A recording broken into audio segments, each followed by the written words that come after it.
Real danger of terrorism trials in New York City. Far-right fear-mongering works best when it wildly misses its mark, because afterwards nobody notices the missed mark nor the wildness. Since the orgasm of apocalyptic visions over the plan to try Khalid Sheikh Mohammed in New York, 4 separate terror cases have made their way to federal courthouses in this city. There have already been 2 convictions, and the trials have not even reduced lunch crowds at area restaurants.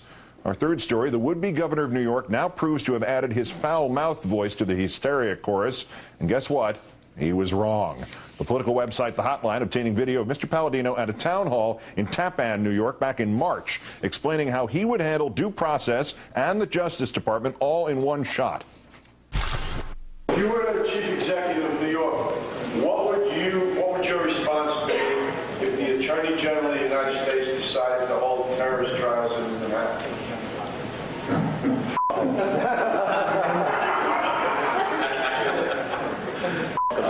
Reopen one. I don't know if he's ready.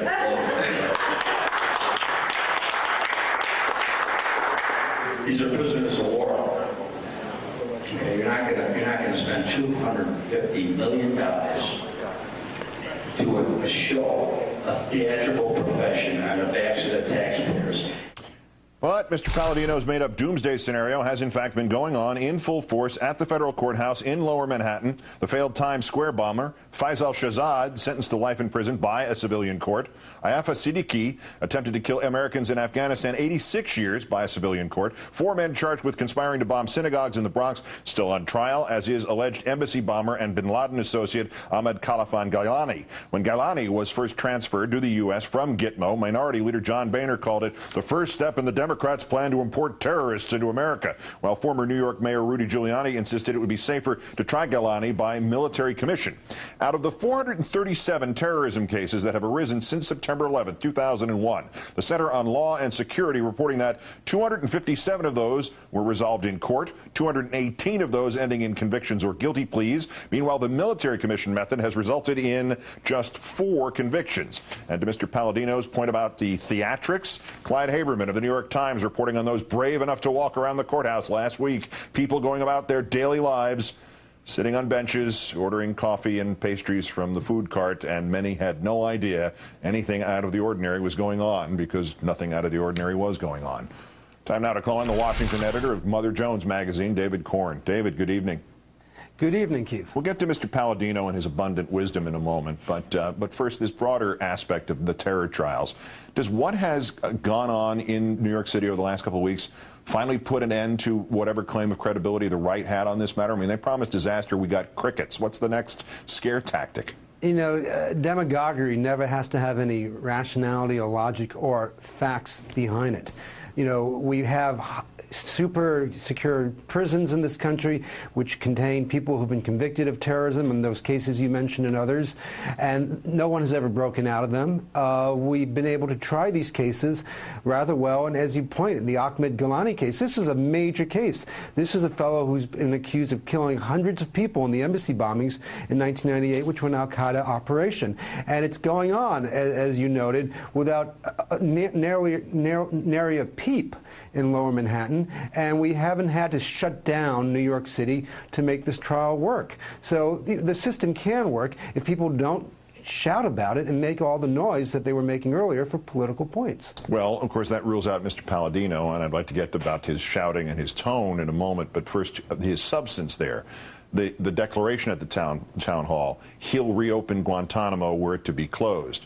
This, to me, seems to reflect a certain lack of knowledge of who's in charge of, say, you know, the government of the United States, or even parts of the government of the United States, or parts of the military of the United States, that would embarrass a 6th grader in social studies class, does it not? Well, I don't think the governor of New York State gets much of a say in whether Gitmo runs or not, last time I checked. I mean, that was just pure theatrics and chest thumping. But from Paladino, that rated maybe a 3 on a scale of 1 to 10, when he's usually pegging the needle at 13 or 14. But the tone, F him about the Attorney General of the United States.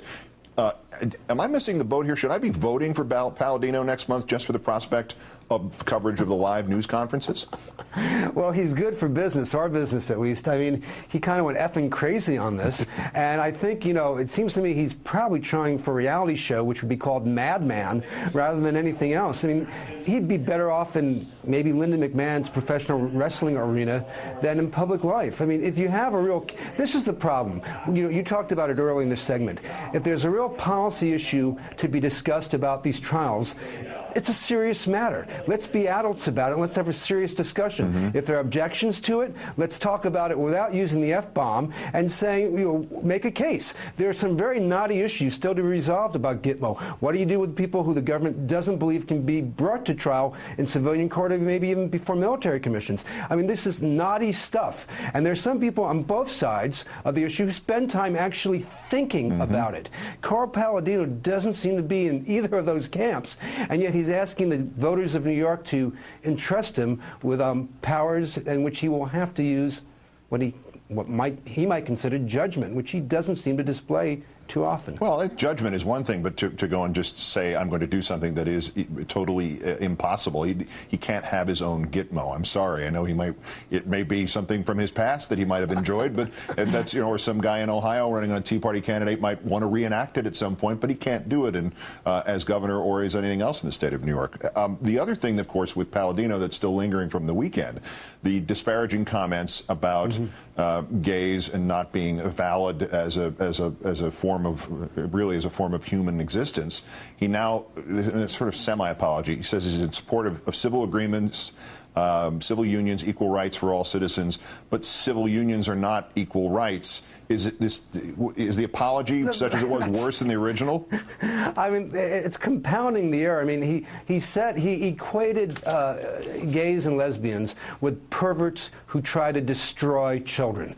He talked about people being brainwashed, children being brainwashed to think of homosexuality as okay. I don't see how you go from that to saying, I have nothing against gays, I'm in favor of civil unions. Well, actually, no, you're not. I mean, you may say that now, but you don't say those type of things if you don't believe them. Yep. I mean, that's the whole point. I mean, it's not a gaffe. He actually said what he felt comfortable saying in front of that crowd on Sunday, and that's the real story. Apologies, explanations don't cut it when you get that extreme. Well, and going that one layer below, he thinks he's being tolerant, and that maybe is the ultimate thing with all of this.